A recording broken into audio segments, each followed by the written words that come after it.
Teams s'inscrit dans le niveau augmentation, car contrairement à un support papier, il permet de mettre en évidence les syllabes ainsi que la lecture sonore. Tandis que l'Alilo s'inscrit dans le niveau redéfinition, puisqu'il propose un parcours individualisé ainsi que la visualisation d'un tableau de bord permettant aux professeurs un suivi optimal ainsi qu'un éventuel partage aux parents.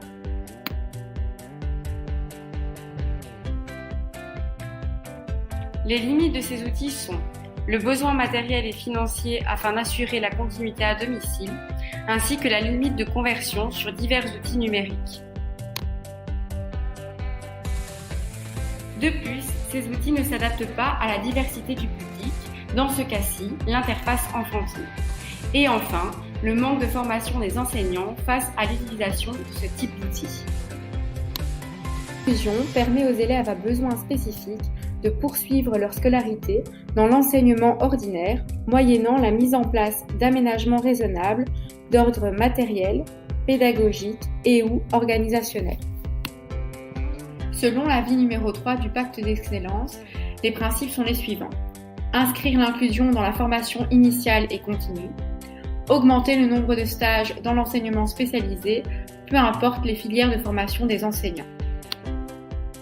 Il faut différencier difficultés scolaires et troubles d'apprentissage. En effet, il s'agit d'une déficience qui nécessite un soutien scolaire.